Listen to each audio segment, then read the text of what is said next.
Good morning, everybody. Thanks for being here with us once again for our anti-hate, anti-bias task force. I want to start by just talking a little bit about something we did last week.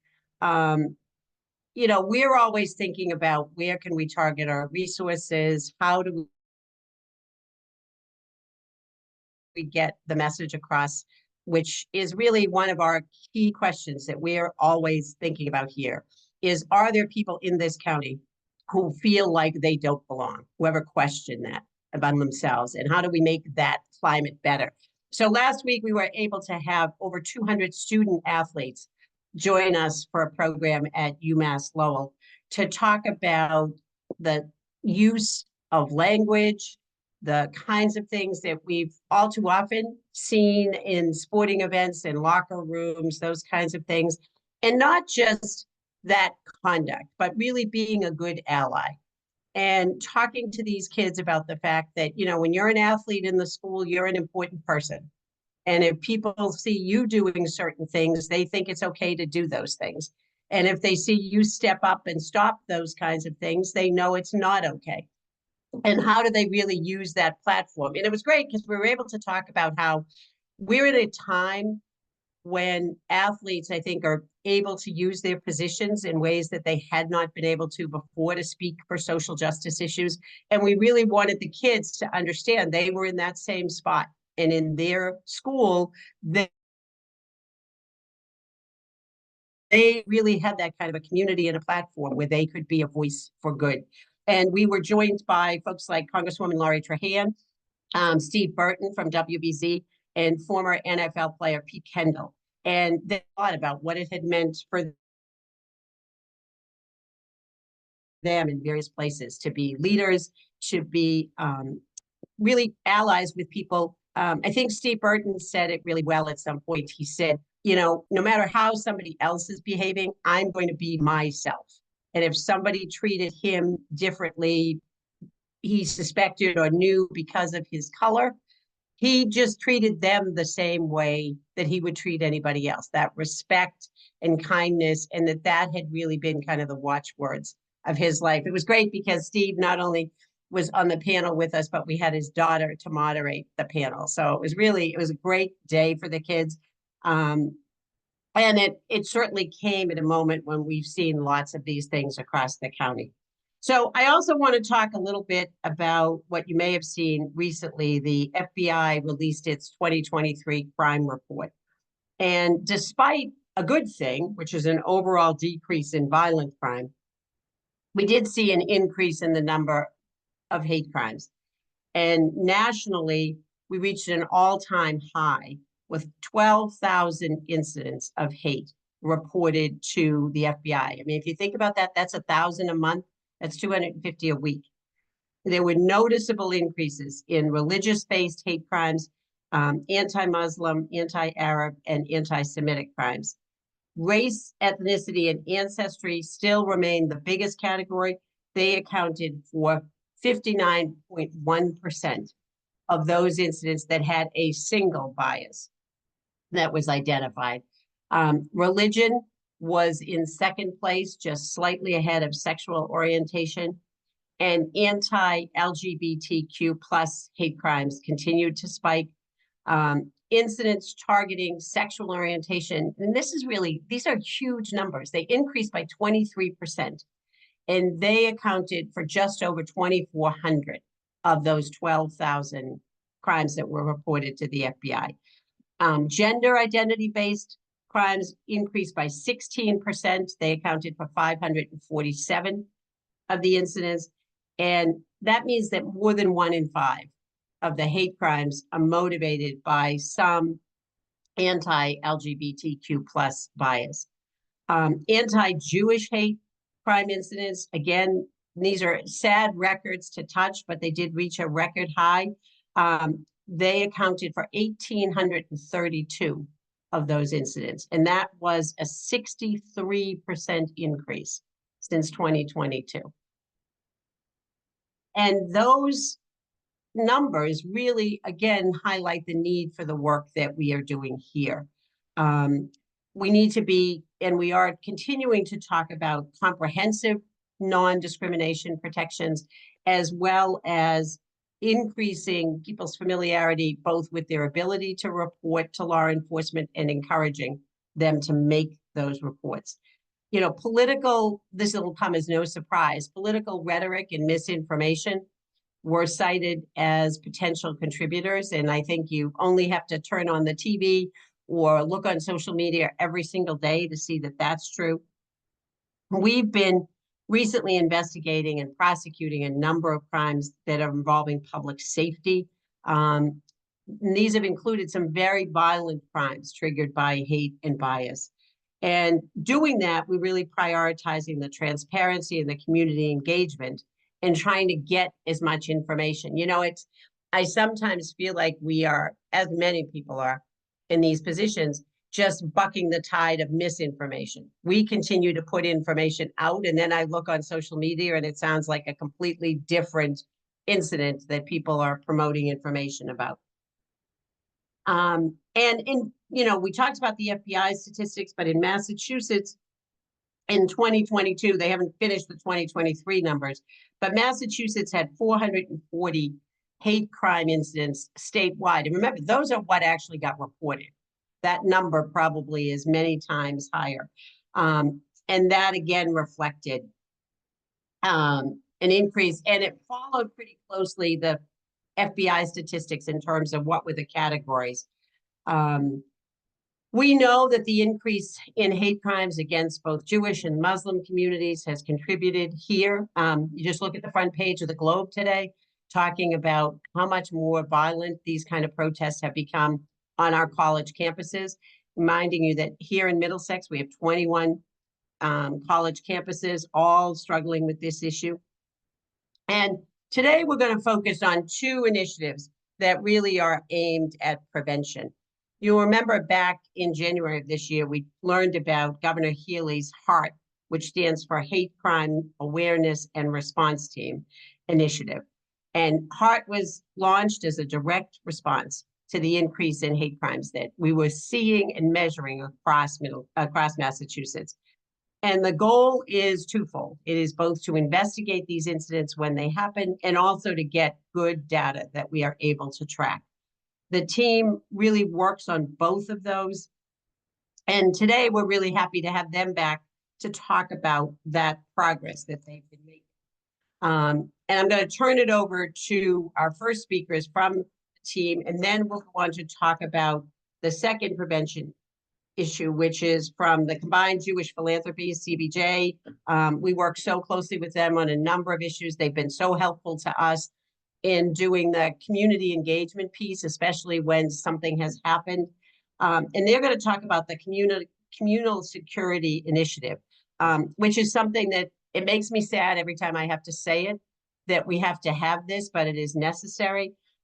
This is an effort, and we'll talk a little bit more about this in a few minutes, an effort to help houses of worship, all kinds of houses of worship, protect congregations that may be targeted for hate crimes. I just had the opportunity to be in Florida a couple of weeks ago, and it was just astounding to me at churches, the level of security that they had. And people, it's very sad.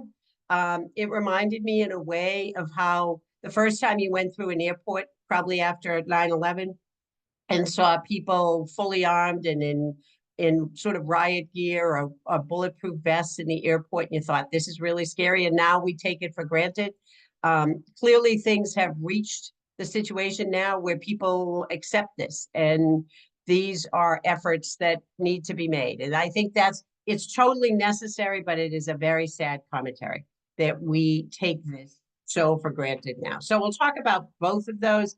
I'm going to turn it over to our first two speakers from the team, Detective Lieutenant John Struzzulo and Sergeant Emily Tedisco, both from the Mass State Police Division of Homeland Security. It's a long title: Homeland Security Anti-Terrorism Unit, Joint Terrorism Task Force, Hate Crime Awareness and Response Team. And you've met Lieutenant Struzzulo before, many of you. He is the unit commander of that group. And since joining the Mass State Police in 2005, the lieutenant's worked in a number of specialized units. including the Violent Fugitive Apprehension Section, what we call VFAST, the Drug Transportation Unit, the Commonwealth Interstate Narcotics Reduction Enforcement Team, Technical Services Section, and the Underwater Recovery Unit. He's conducted hundreds of complex investigations, leading to the apprehension both of dangerous fugitives and narcotics traffickers. Before he joined the state police, Lieutenant Struzzulo served 9 years as a municipal firefighter and a campus police officer at MIT, which makes it is very helpful because, as I mentioned, right now, a real hotbed of a lot of these issues are our college campuses. Lieutenant Struzzulo holds a Bachelor of Science and a Master of Arts in Law Enforcement Administration from Western New England University. And joining him is Sergeant Emily Tedisco, who has been with the state police since October of 2015. She's currently assigned to Lieutenant Struzzulo's unit and the HART team. And we have a special soft fondness for Sergeant Tedisco because prior to that assignment, she spent 3 years in our office assigned to the state police with us, working in the Special Investigations Unit. She was also previously assigned to the State Police Academy, serving as a drill instructor. She served in the Medford, Holden, and Athol barracks as a uniformed trooper, getting a good sense of communities and crime as it happens on the street. And she's been on the task force with the lieutenant since 2017. Prior to joining the state police, Sergeant Tedisco worked for the Malden Police Department, and she received a Bachelor of Arts in Justice Studies and a Bachelor of Arts in Sociology from the University of New Hampshire. So we're happy to have both of you here with us today. I know we were there at the unveiling. You came and talked to us pretty quickly after that. So I know people will be happy to hear what's happened since then. So thank you both. Thank you very much. Thank you very much. We're happy to be here. We're going to try to share our screen and pull up a PowerPoint just to kind of walk us through, and hopefully it works.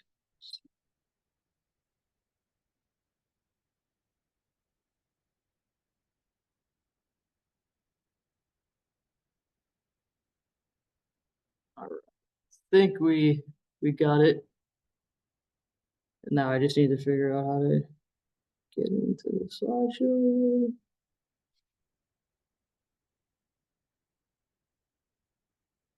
Just give us 1 second. We pretend to be good at this. There we go. Everyone see that? Awesome. Thank you. All right. We'll just start from here. So, as we talked about, and some of you may have seen this presentation before, but the creation of HART, which occurred last year in November of 2023, due to the rise of hate crimes throughout the Commonwealth, and the initiative is really to confront and deter hate crimes. Prior to that, the Governor Baker, former Governor Baker, signed into order the Governor's Hate Crime Task Force, and I've sat on that task force since 2017. And really what that task force is focused on is hate crimes across the Commonwealth, ways to deter them, education for law enforcement, education for K through 12 across the state, and really just trying to figure out the best response and best resources for victims throughout the state, and then relaying that to the governor. And that task force became a legislative task force back in 2022. So HART was started in 2023, and it falls, as DA Ryan said, underneath the Anti-Terrorism Task Force, the JTF Task Force. And we work very closely with the FBI as our partner, and also the Watch Center to try to track the trends that are statewide across the state. And we have currently 5 sworn members across the state that help with this mission. And we're all duly assigned to the Anti-Terrorism Task Force and the HART. Hopefully this works here.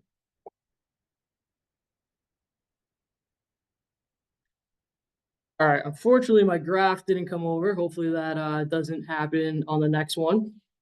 But many of you have seen this graph before anyways, and it really just shows the increase over the last few years of hate crimes in Massachusetts. You know, so for a while we saw a pretty steady decrease or the numbers staying the same. And then in 2022, we had a rise in hate crimes, as DA Ryan just mentioned. We had 440 incidents or offenses that occurred in Massachusetts. And prior to that, we really hadn't seen an increase like that since, 2001 and 2002, after 9/11, where we had an increase in anti-Muslim hate crimes across the country and in the Commonwealth. We had a steady decline, and then in 2022 we had that increase that occurred. So that's really why we're here. That's why this task force was started. This unit was started to try to deter and figure out how we can drive those numbers down. Oh no, none of my graphs are coming in. Let me just see really quick, if you guys don't mind, if I can reload this. 1 second here. There we go.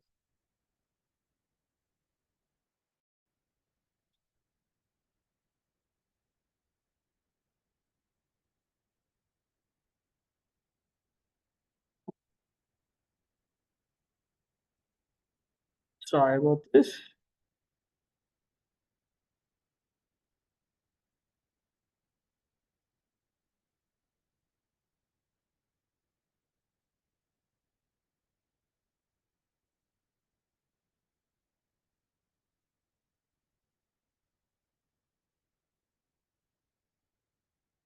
All right, hopefully this works. Perfect. And apparently the last PowerPoint skipped the slide, so we'll go through. Our mission has really stayed the same through the inception of this unit. We're dedicated to enhancing federal, state, and local partnerships, and I think we've done a very good job of that over the last year, with working with our local partners, getting our name out, getting the buy-in from local police departments to reach out to us for resources, help, and just let us know what's going on in their communities. And part of the way we've done that is working with the Municipal Police Training Committee, and using their platform, using their in-service trainings and their training statewide to let people know who HEART is and let them know that we are here as a resource. And data collection really has been a big focus. I don't know if last time we spoke, we talked about really wanting to promote a portal that is in the works through EOTS, and that portal will allow police departments to send us their hate crime reports. So we're going to get that information in real time. So that's in the works with EOTS, and that's going to be, something that's going to be live time and live tracked. So when they have a hate crime in their community, they're going to write that report. They're going to get that report approved, and then it's going to get sent up to us, and we're going to be able to review it. We're going to be able to see what resources they need, and we're going to be able to see trends that are moving through different communities. If communities have that same hate crime going on or something that's going on, and we can get those community leaders together and really have an efficient response to those events. Oh man, the graphs still aren't coming up. All right, well, we're going to move through this. So unfortunately the graphs aren't coming over. Emily, I put the graph in the chat, and as you're talking and you want to get to, I can try to put it up and do it for you. Yeah, we'll work through it. Thank you. Yeah, so the graphs are in the chat. Nothing is ever seamless, but here we are. So really, as DA Ryan said, we really haven't touched on these numbers from 2023 yet. And the FBI just released those numbers a few weeks ago, the end of September, and they actually revamped their website. So I was able to just take a brief look at kind of what our stats were for 2023 by starting in January and going out to December. And there was over 600 bias crimes that they had documented for the state of Massachusetts.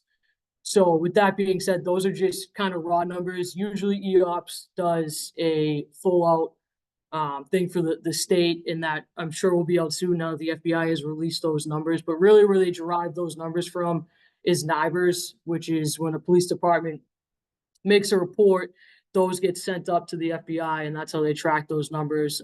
We discussed this before, but if you weren't with us, really, so it's really essential to have this reporting system work efficiently, and police departments document these incidents appropriately so that they go to the FBI and they're documented in the hate crime stats.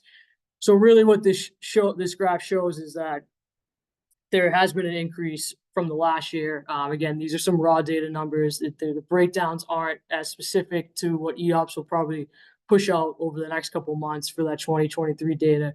But that data is available on the FBI website. If you just Google Mass State FBI hate crime data, it'll pop up, and you can actually filter into just your town, your region, your county, and look at the hate crimes that were reported in 2023. So they revamped their website. It's actually, it's pretty user friendly, and hate crime has its own tab on the side of the website. And this was another graph just to break down the biases. And DA Ryan really hit on this in her opening statements. Just, the anti-race is one of the highest for those stats, anti-Jewish, anti-Black, and it goes on to anti-LGBTQ as one of the top focuses of the hate crimes in the Commonwealth. The ADL released some numbers on their 2023 increase in anti-Semitic incidents, and there was a vast increase. I don't have the numbers in front of me, unfortunately. I can't see the graph myself. If I knew how to use this better, I probably would. But I believe there was over 120% increase in anti-Semitic incidents in the Commonwealth from 2022 to 2023. And regionally, that the graph shows another increase throughout the 5 years, which is for the New England region.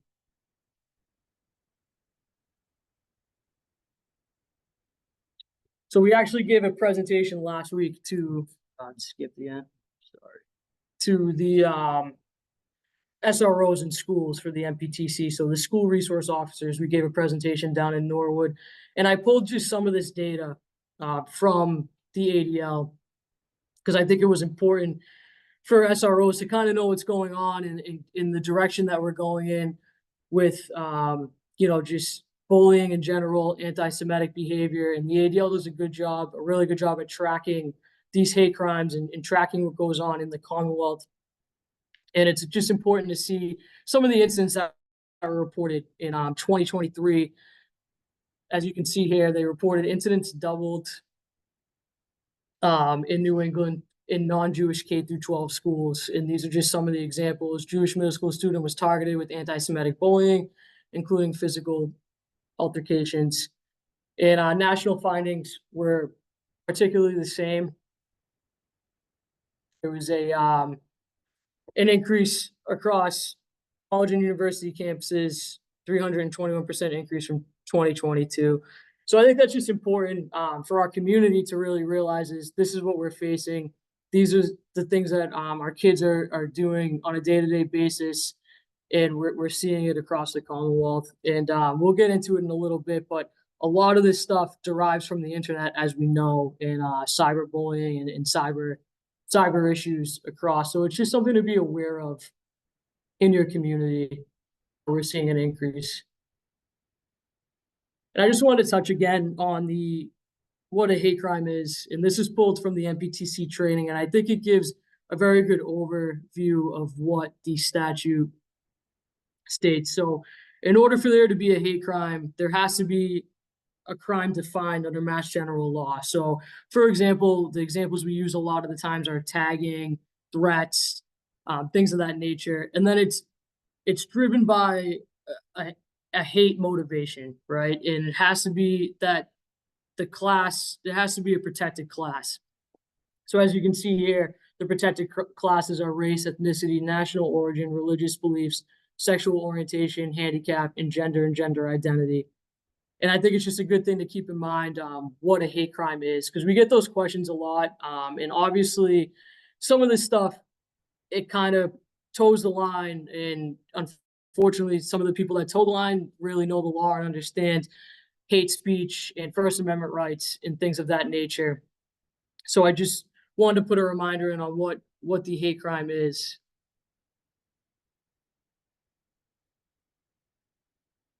And these, I had some really nice graphics here, but they didn't come over as well. But these, again, just what the 7 protected classes are under the Mass statute for Hate Crime Reporting Act.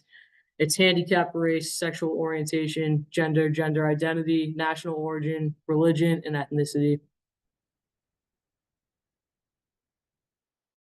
So when we talk about the hate crime and what rises to a level of a hate crime where the suspect selects a victim or property because of an actual or perceived protected class member, and it's any criminal act coupled with an overt action motivated by bigotry and bias.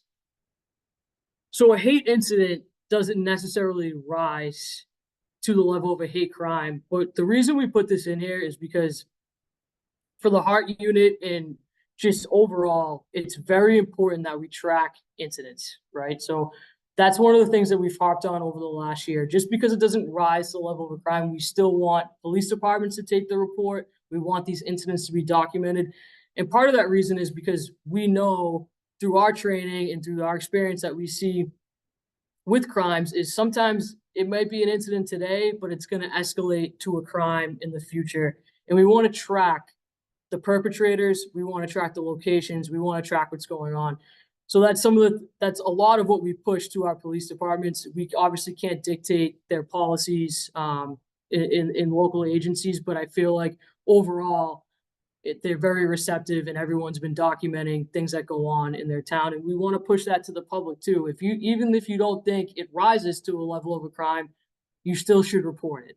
You still should be reporting things that are said or things that you see or tagging incidents or whatever you see across your community. Report that to the police department because it's important for us to know what's going on. And it's important for us to track that throughout the state so that we can try to deter a crime occurring in the future.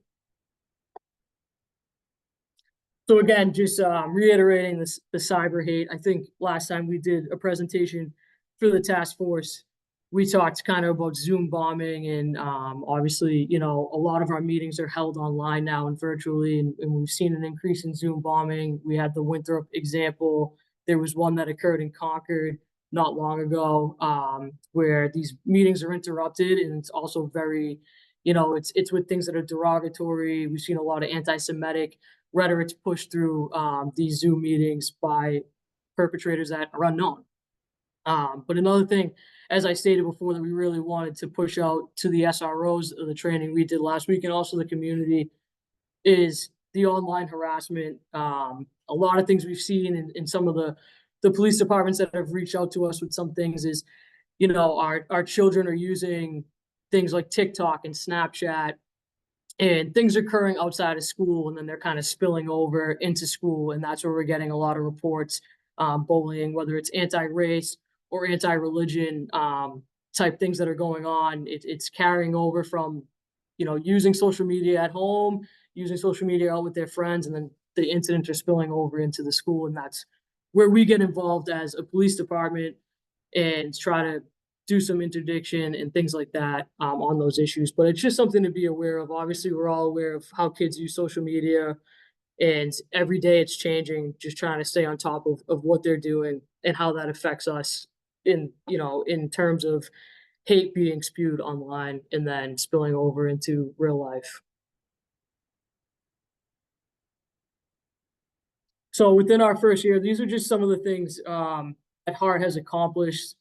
You know, one of our biggest pushes through this year was really getting our name out, becoming a resource, letting people know that we exist, letting people know what we can do and how we can do it and how we can assist, especially the local departments.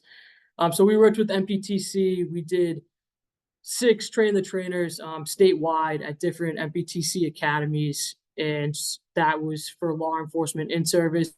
That in service is taking place now, so it's for fiscal year 25. And it's on hate crimes, freedom of speech, hate speech, and stats in the Heart Unit. So we've pushed those out, and currently they're in class now throughout the state, learning that. We also did a symposium with Safer Communities, and that really pushed our name out. And we did the SRO training as well. We've been involved in several investigations, several multi-agency investigations. Some of them are ongoing, so we can't indulge too much onto them. But as you've seen through the news, there were some hate incidents at a church in Norwood, Natick, Sharon, and we've worked with those communities, and we're trying to build a case off of that, identify the perpetrators. So those are some of the things coming together that we learn about. And when police departments send us their reports, we can say, hey, this incident is very similar to your incident that occurred in this community. They're a neighboring community. They might not be in the same, county, but this is what they have going on. And we work across those communities to try to come together and find out who these perpetrators are. We also were very lucky to secure a grant for fiscal year 25 and 26, and that's huge. We're going to use that supplemental budget, and we're going to try to do some community outreach with that throughout all the counties in the Commonwealth, and also it's going to support our investigative needs. So we're very excited about that.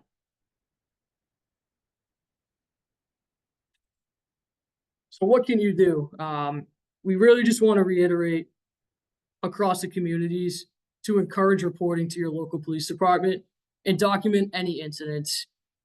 See something, say something isn't just for the airport or for your large scale events. It's really in your everyday life. If you see something going on and you think it rises to the level of a hate incident and not even a hate crime, please call your local police department and make those reports. And we really want, for our community leaders that I'm sure are on this Zoom call and stakeholders to push that out to their communities. And some of the things we talk about in our in-service training is kind of the trauma that goes with reporting to the police. And we really harp on that for our new recruits and our in-service for our, seasoned veterans, of why some community members may not trust the police and may not want to report this, whether they downplay the incident or they think, it's just par for the course.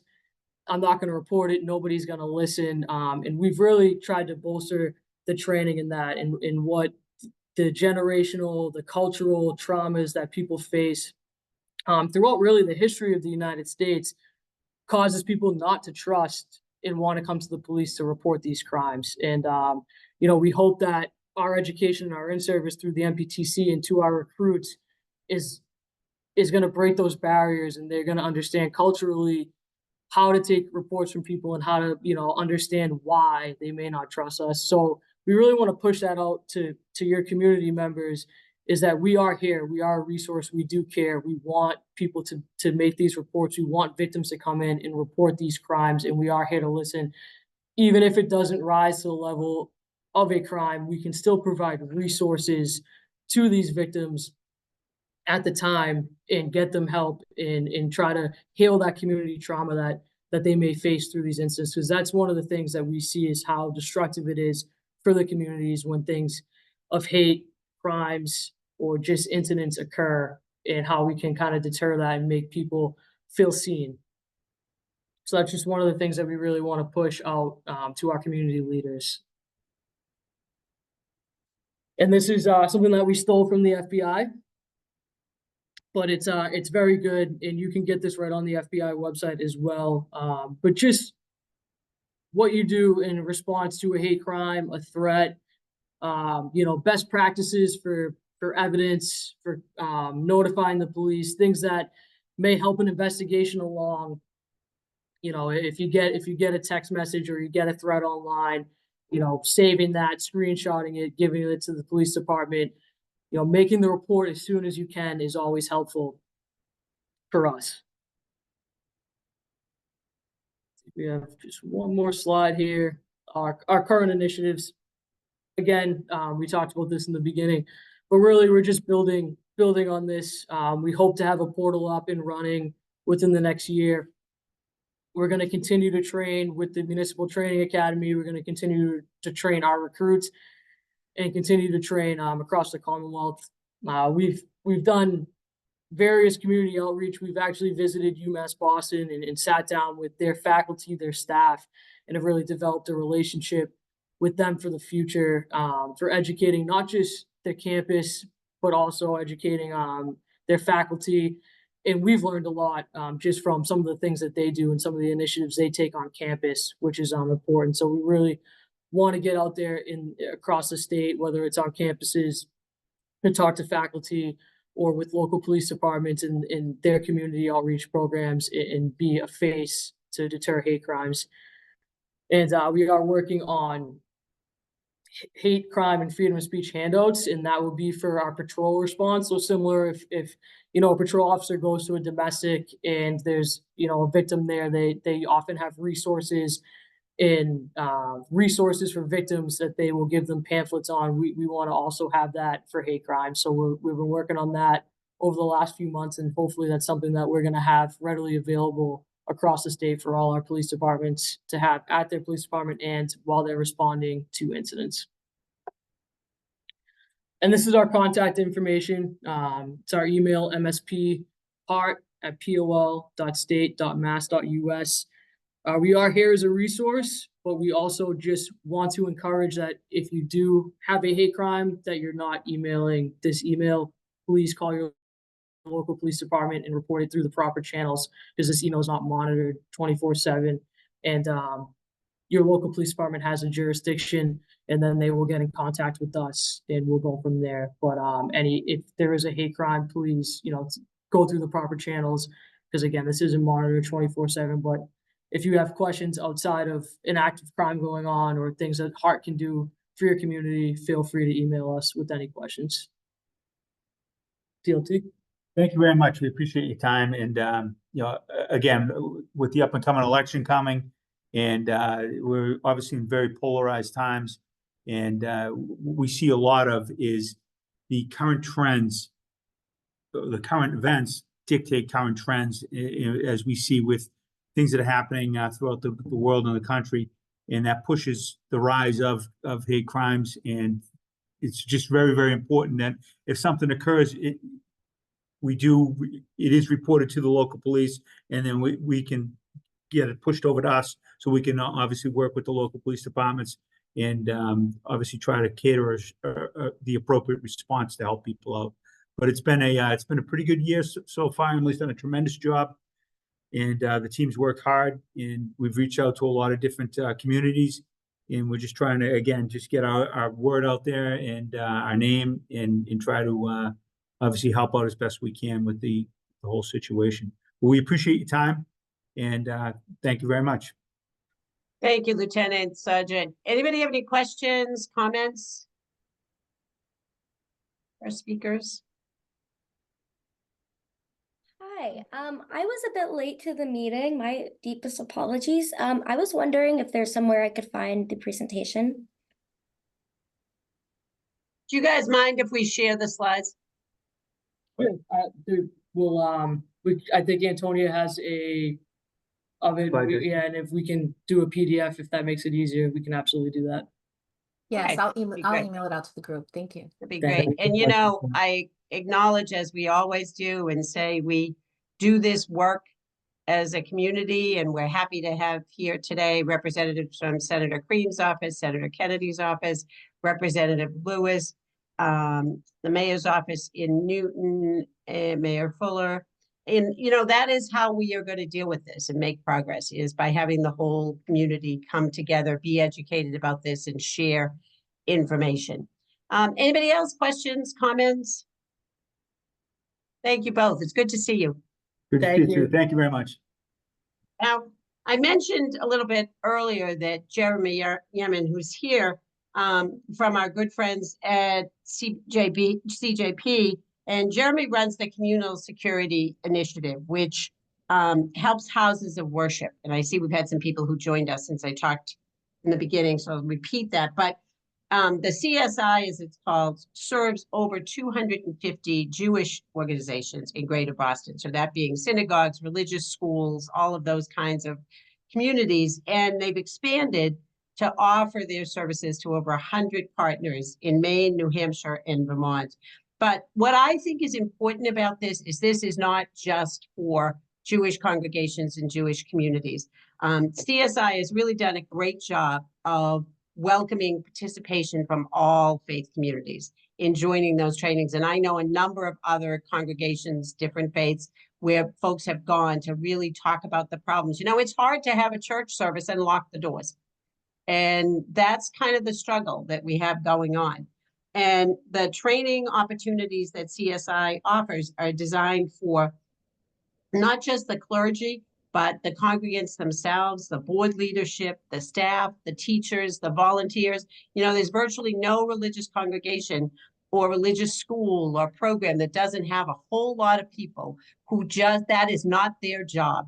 They just come there out of the goodness and of their heart and wish to help the community. And they have to feel safe when they are there and be safe, not just feel safe, but also be safe. So I'm really happy to have us learning about this today. And let me tell you a little bit about Jeremy. Jeremy joined CJP as the Director of Security in 2016 to provide support for the partner organizations. And prior to that, from 1994 until 16, Jeremy had served as a special agent with the State Department in the Diplomatic Security Service, serving as the Regional Security Officer, the Diplomatic Attaché, and Assistant Special Agent in charge in Boston. His career was divided between supervising, conducting criminal investigations, and doing protective operations for folks both domestically and abroad. Overseas, he managed complex security programs protecting U.S. ambassadors, diplomats, embassies, and providing safety and security to American schools, business, religious, and nonprofit organizations overseas. He is the co-chair of the Northeast Regional Security Director Secure Community Network, and co-chairs has co-chaired many of those committees in the past. He is a steering committee member for the U.S. State Department and oversees Security Advisor Council. He serves on the Faith-Based Sector Committee, and he's currently a member of the ADL's New England Law Enforcement Committee. From 2006 to 18, he served on ADL's National Community Security Advisory Board. And he received his Bachelor of Arts in Government and Latin American Studies from Harvard and a Master of Science in Administration from BU's Metropolitan College. Jeremy is incredibly well known in the community of security as it relates to these kinds of issues.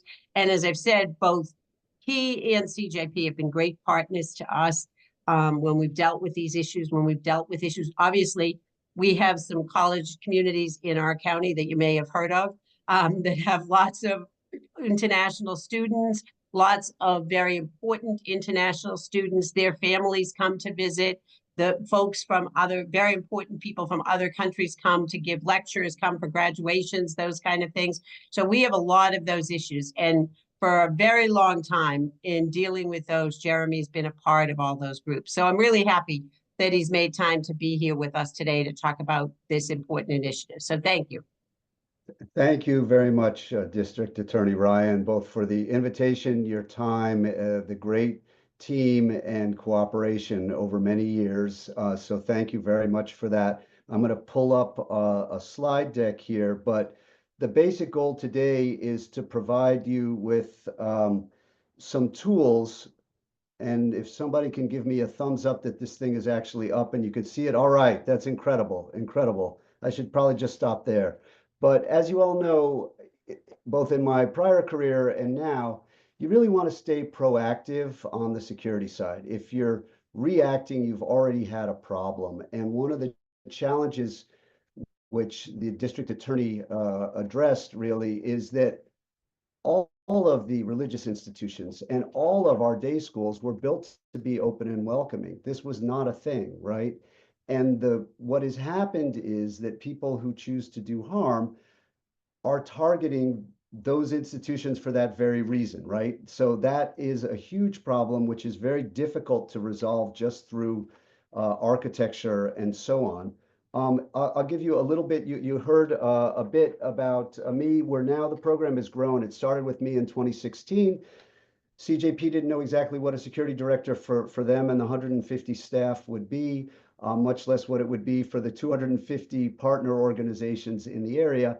And I didn't really know much about what that meant at CJP either. And so the program has really grown. Dan Levinson has a strong emergency response background and is a member of the FBI's Mass Bay Threat Assessment Team and ATAP also. So looking at how to manage threats when you can't arrest your way out of it, sort of long-term issues, or to how to evaluate these threats. which is really important as well. And as you heard, I've spent sort of half my career overseas and then the rest between New York and Boston. Lived, I think, 10 years in Latin America, 7 years with the State Department, 3 years in East Africa. And the security concerns are very high. You can't shut down, right? Because if you shut down an embassy every time there's a threat, then no embassy is ever going to be able to be open. So it's a question of how do we protect people year round, all the time when you're living there and so on, and the ambassador and their family are. And in my last post, I was supervising about 475 people in the security program, ranging from detachment of Marines, special agents, CBs, security technicians, 130 residences with residential security, 24/7 guards. So there's a lot of hard security in that, but also trying to figure out how we can help other organizations like Peace Corps, USAID keep operating in difficult environments. The program has grown a lot, and we just brought on 3 new people in the last couple of months: Mark Atlee, Adam Levitt, Tony Neves, all retired law enforcement as well, and they're supporting different areas. So overall, this is CJP itself, Combined Jewish Philanthropies, was formed about 130 years ago. And over the years has grown and combined with many other not-for-profits. The focus in our grants are on the Jewish community, but the Jewish community is partners with so many, and CJP has taken that to the schools, supporting all kinds of programming, Center for Combating Anti-Semitism, also supporting groups like ADL and JCRC, which also have educational components, which you've all worked with. But to give you a sense, it's not like an embassy, right? So I've got 14 day schools, 40 preschools, 40 Chabads, which are basically a house with a rabbi, over 100 synagogues, lots and lots of social welfare agencies of all types and sizes. And we really try to be proactive and provide guidance to the institutions and some tools for them as they use their funds or access federal or Commonwealth funds. And I'll talk about that a little bit as well. But we do a lot of interfaith work. Every year we do a couple interfaith trainings, either with different district attorneys' offices, Mass State Police, FBI, DHS, to try and get the word out more broadly. I'm also involved with interfaith overseas and the State Department. How do you protect churches, with largely churches overseas, evangelical groups, and so on? So a lot of the same tools and issues. So this is the way that we provide it, which is really to try and help the community, because, you know, from talking to rabbis, they didn't go to the rabbinate, they didn't go to study for many, many years in order to become security experts. This was forced upon them. And what CJP wanted to do was provide a free service to the community and to the broader community on trying to keep people safe. And so a tremendous amount of training of different stripes. To give you a sense, just to go back, we're able to give normally around 570 to 750,000 in direct grants to Jewish institutions in the area for elements of their security. And last year, for a variety of reasons, we were able to actually provide about 1.6 million. So that's for Jewish organizations. But the larger issue is that any faith-based institution and basically any not-for-profit can access federal and Commonwealth grants. And so we're pushing between 2 and 3 million a year in awarded grants to Jewish institutions to help them increase their security. And that's across the Commonwealth. It's in every state as well, but it's something to tap into, and I'll talk about that. A lot of proactive security consultations and unfortunately a bit of incident management. Most of it is vandalism and property crime, every now and then an assault or a serious incident. Cyber is a very big issue as well, because due to COVID, everyone went remote, and that increased, as was mentioned by the district attorney as well. Social media, anonymity, the ability to bully people you've never even seen. And so that's really, and also to do Zoom bombing, which the sergeant mentioned, and all kinds of cyber related things. So we had to expand in that direction. And we train about 2,500 people a year. Just to give you an idea, and the district attorney said this, I wish that my job didn't need to exist. And certainly when I retired in 2016, I thought, oh, this is going to be a retirement job. And I was wrong as usual. Unfortunately, there's been a lot of anti-Semitism, and that's why the Jewish community has invested in security across the US. Unfortunately, many of the larger churches in sort of Texas, Florida, many of the larger churches also over a period of time, particularly African American or Black large churches, have had issues and also invested. We've seen problems at Sikh temples, at mosques, at every kind of church, and you know of the big ones, right? But we don't always think of how much is going on, even in Massachusetts. These are some of the things that I was dealing with in the last few years that we consider to be serious incidents in Jewish institutions. And not all the time are the Jews the people that are killed. And so we've seen over the years, someone who is going to kill Jews might also go to a Korean evangelical church, a mosque, a Sikh temple, thinking that they're Muslims. And we've seen in Massachusetts some horrendous arsons of churches, Martin Luther King Church in Springfield, and other things that you're aware of in Charleston and so on. This is just a snapshot, but it's some very serious issues. And what we're trying to do is on the proactive side. So what can you do? What do you need to know to try and take care? Oh, and this is just some photos. This was the video of the subject who tried to set this house on fire. This was an arson in 2019. And this is the rabbi, it's a Chabad, and they actually came twice. And this was the best video footage that there was. So you can see just a concept of, can we have a good camera? That's a video footage from a neighbor's Ring doorbell or something like that. And so, we also have this kind of nonsense here. We're responsible for the New England Holocaust Memorial. That's one of our sites. And we've got white supremacists coming there and posing, not only vandalism and damage, but actually posing there because they want to put that up on their websites and show how tough they are. This is downtown Boston, right? So banner drops, all that kind of stuff. Okay, so horrible things can happen, but what can we do? And I've got a couple slides, but I think this is important. Most of the time when we think about security, it's locks and doors and stuff. But the actual purpose in the religious community is to build community. It's not to have the best security program. And so what our goal is, and why this is relevant, I think, to all faiths, is how do you do that in a religious environment? How can you build and bring people together? And one of the things that I discovered early on is we have vastly different perspectives. And so we have sort of a bell-shaped curve in my mind. We can say, and I'll say this, I live in Cambridge, a little bit to the left for law enforcement and so on. And so we've got people that we would say on the left side that don't want security. They don't want to see security. They don't want to see police officers or police cars in front of their house of worship. They don't want armed security guard. They don't want congregants bringing weapons to the institution. And then we've got the people on the other side, often like some of our preschool parents, which will say, well, we need to see security. We need a police officer. We need to have armed security. And I don't feel safe if I don't see armed security, right? So we've got the left that doesn't want it, the right that feels there's not enough, and we've got the vast majority of people in the middle. When there's an incident, everybody shifts right. And then all of a sudden it becomes, well, there's not enough money, there's not enough budget, we can't support this. And after a couple of months, it's, we don't need this anymore, everything's fine. That's not the ideal way to think about security, and keep shifting because something happened in your town or the state or Florida or South Carolina. Security really needs to be baked in and thought through, even though we have different perspectives on it. And one of the things that we find when institutions are reviewing this is they'll get into huge arguments. And whether you're, depending where you are as a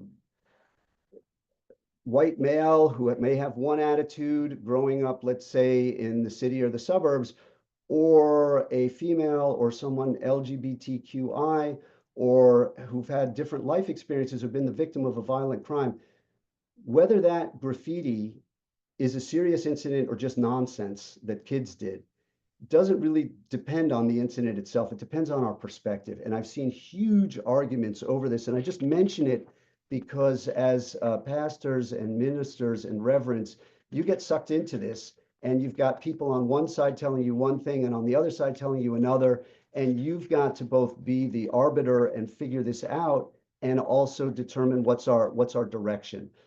So what are the threats? And what we see, this is just one way to look at it, but like at the low level, what we see a lot is really high frequency, but relatively low impact. These incidents happen, they're nasty, but the person doesn't even need to be there, right? You can be a 12-year-old kid in Montana sending death threats to a female rabbi, and it's very hard to figure out, is this a white supremacist next door? Because they've pulled pictures and addresses and so on. It's hard to figure out, is it safe? And so we see this a lot, and it's really difficult to deal with, but the person doesn't have to be there. The next level is sort of the property crime level, where somebody came to your church or your synagogue, and whether it was an attempted burglary or vandalism, they were there. And that's really powerful to the congregation, and it's really scary by design, right? So, and you know, graffiti means different things. A swastika in a bathroom in a middle school boy's bathroom is probably put there by a 10-year-old boy, and there's some issues and the school has to figure it out. But the swastika on a gravestone or on the doors of a synagogue is something different, right? And so reacting to that and deciding, and when you get into arson, you're starting to talk life safety. People are generally thinking of the absolute worst thing possible, which is this active assailant. It's extremely low probability. It's very high impact. And so the only way to address this is ahead of time. But we have a lot of preconceptions about what it is, who it is. And so we often think about external threats. And these days, there's really no consistent profile. We have males and females, the whole spectrum of different races, religions, ages, you know, up to people 70 and 80 years old coming to an institution to murder people as a first, you know, major offense. So you can't categorize that way. The other thing is we tend to think of external threats, but actually there's a lot of insider threats. It is the boyfriend of, generally the ex-husband of, custody battles. And so the most dangerous thing may not be on Sunday or Shabbat on Saturday morning. It might be the rabbi or the minister talking to a couple late at night in their office alone when there's a whole history of a bunch of different issues going on. So you really have to think through what it is we're trying to prevent. And then we could try and set up every, you know, synagogue and church like a US embassy with blast resistant walls 200 feet out, no parking and vehicle searches. And people will say, well, it doesn't matter because if they're going to kill us, they'll just put a car in the parking lot, they'll just blow it up and they'll get us anyway. Okay, not a major means of attacks in Massachusetts, thankfully. We do have car bombs every year in the US. It's not the main way to attack institutions because we're overrun with firearms, and so firearms become the main means in the US. But you can deal with that, and then someone would say, well, what have you done about drones? And drones are a security issue, but they're not what you need to focus on. And so the purpose of this is, it's a broad spectrum of threats. And what is high frequency and low impact becomes confused with what is high impact but low frequency, and people are preparing for things that are unlikely or the wrong way, and it gets really complicated. So houses of worship, you've also got, you know, crimes against children, supervision, cyber, financial issues, how is that dealt with? Medical training, things like fire hazards, you know, storing things in fire exits, boxes and boxes of things. There's a lot of stuff. Fires are much more likely than an active assailant, but if you've blocked all your doors with flammable material because you don't want to throw anything out, then you've made it much harder for anybody to even get in or out of the building. So there's a lot of issues here. And so again, what can you do? I'm trying to watch the time a bit, but you've got this balancing act between open and welcoming and safe and secure. And so there's a basket of physical security. This is the stuff of security: access control, locks, doors, glass, alarms, cameras, emergency communications. It's hardware, and sometimes it's expensive, and you may be able to do some things easily, but it's something to think about. The physical security.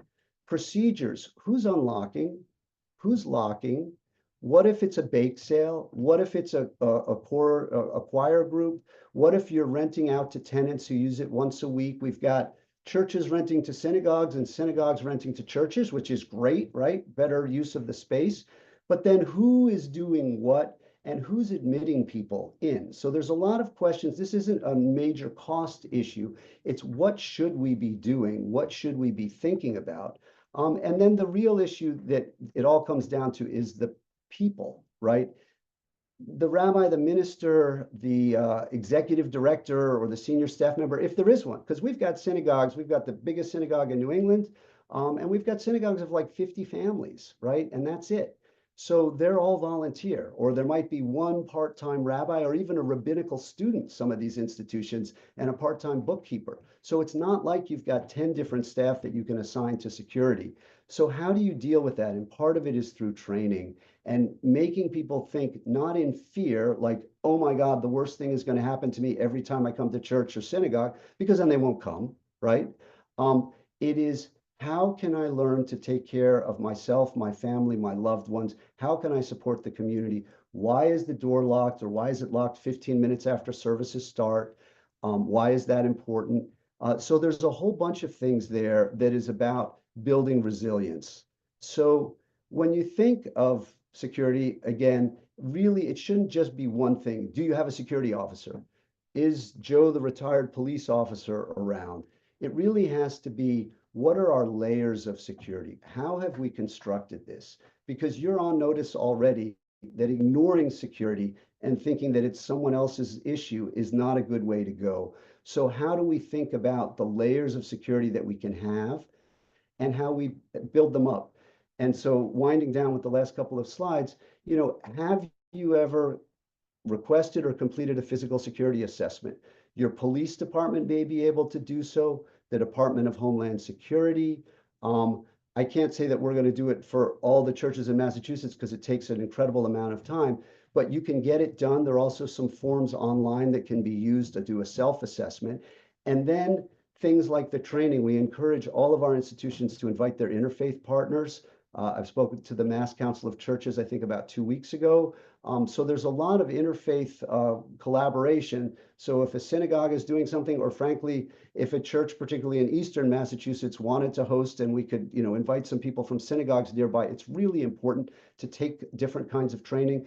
You should be applying for these grants. And it would be great if they only went to Jewish institutions, but that's not a thing, right? So everybody who has threats and incidents, you can access funds through these grants, through the state and the federal government, but you need to have a security assessment. You need to complete a whole bunch of things, and it takes a while. So it's an investment of time.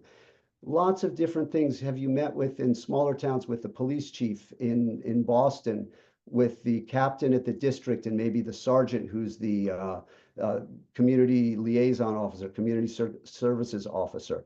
Have you looked at some of your things online? You can also sign up for our notices. And so really to summarize, and I think it's valuable to answer questions, we don't want the focus to be on security, right? That's not why you go to church or to synagogue, but you're responsible for security. And so how do you do that effectively? And that's really where this program has evolved and developed over time. So that's my spiel, trying to get through it quickly so that we have some time to talk. And I'd love to address any questions from anybody who's still awake and listening. Thanks, Jeremy. Questions, comments? There's a question about the chat of getting copies of the slides, because there are some pastors that were not able to attend today. So I think they'll be able to watch the recording, right? I think that's the best thing. We generally don't, we have not given out our slide decks because the deck is just a superstructure. It just has sort of the pictures and things. It's what's really behind it and how we impart the training that we think is important. So what I would say is, obviously, you're going to distribute this, which I think is great. And there'll be some elements that I think will be of value in different ways to different members of the community.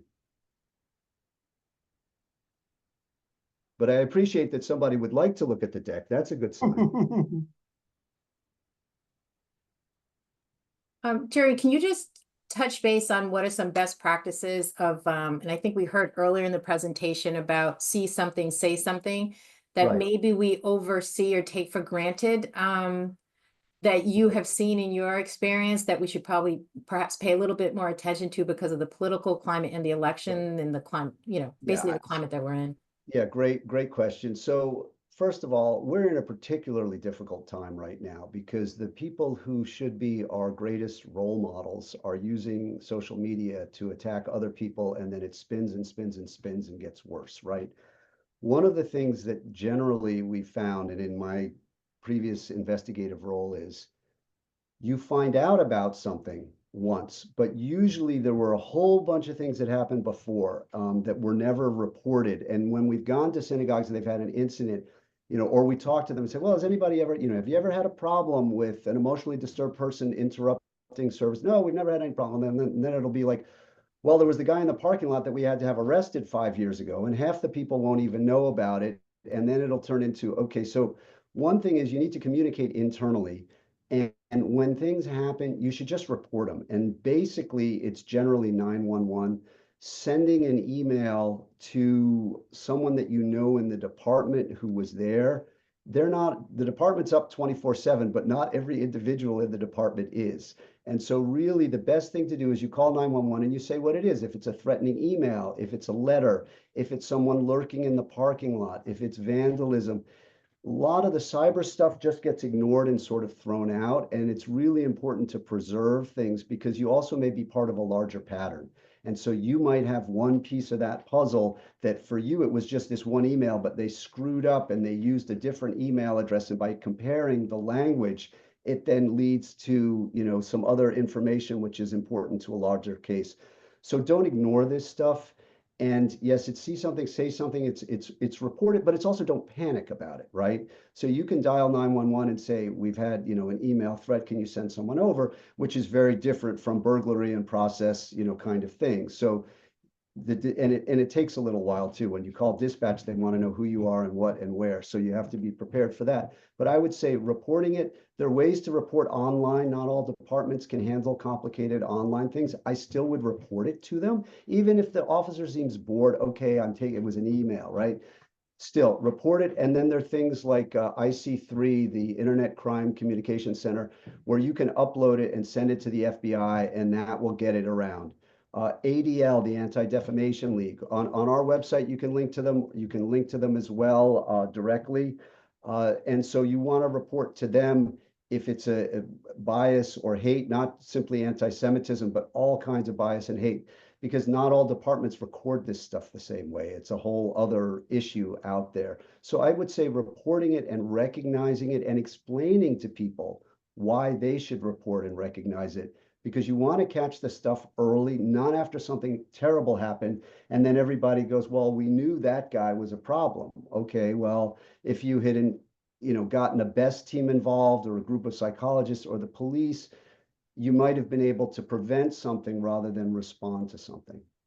And I just want to emphasize that point. And I know the sergeant's still here and she'll agree with that. That is why we're urging you to report these. The most frustrating thing is when you go out to something and you have to think about what it's doing to the community, because everybody in the community, we think we are there for the first ever episode, and everybody in the community has got a whole box of things they've been Right. upset about that no one responded to because no one knew about.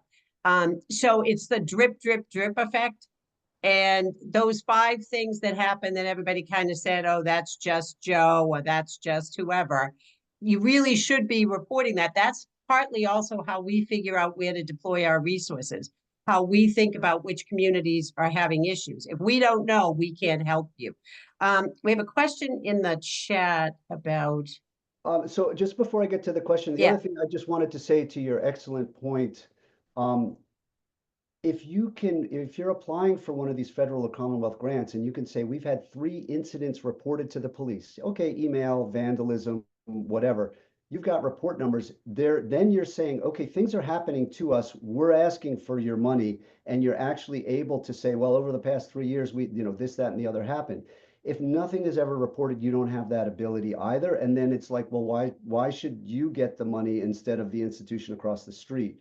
So I think that's, sorry, I didn't mean to interrupt you, but I think it's a really important point that you made. No, that is an important point. And I don't know what's going on with my chat here, but Linda, I could see the beginning of your question about Oh, these security measures usually paid for by, but I just can't see the rest of it. Right. So, Not by town or organizations, it's the. right. So it's a great question. So thank you on the positive feedback on the Wang Center event. We had an event for 3,600 people on Monday night, October 7th. And I found myself responsible for security there. Again, not the kind of thing I was expecting when I so-called retired, but very much part of a thing. You know, we've done major events, 5,000 people at the Boston Common, you know, and then smaller, you know, 200-300 person events. It could be at a hotel or at a synagogue or whatever, and you have to make the security fit it. So what we do in terms of that is, and to answer that, the question is security for community events put on by religious organizations usually paid for by the town or by the organization? That is a great question. And so for like a regular services, it generally is going to be up to the institution to do it. And if it might be a fundraiser for the institution, again, it's generally up to the institution to do so. But if you do, as we did with Boston, say 6 weeks ahead of time, we are holding this major event. It's going to have these different elements. We're going to have these people, you know, either VIPs or people who have had some security issues in the past, which, you know, the department might be aware of. We also have a good reason we're concerned about protests. We will pay for a police detail, right, which we do to make sure that we have some officers there.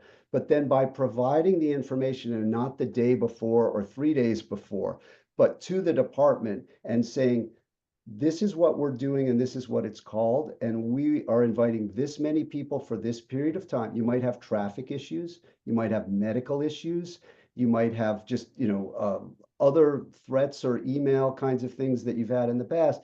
If you tell your department ahead of time enough, you're more likely to get support. And similarly, if you arrange for a police detail well ahead of time, you're more likely to get it. They will not always staff. They can't always staff for a variety of reasons. But you can even say, look, we asked for a police detail, but we're not sure if we're going to get it. And we're going to have 300 people over, and we're concerned for X, Y, and Z. And then you make it more of, as you pointed out, a community or a public event. And then the department or the town is more likely to pay for some, or you'll get some additional resources. The other thing we often say is have the police cars stop by. Like we're going to, like, you know, at a minimum, like give us an enhanced patrol. Thank you. Jeremy, thank you. That was great. Thank you. Well, Thank you all for being with us. If things come up or you think of things that you'd like to hear about, please reach out to Antonia. We'll try to get some good information and include that. But thank you all for being with us. Take care. Thank you very Bye-bye. much. Bye.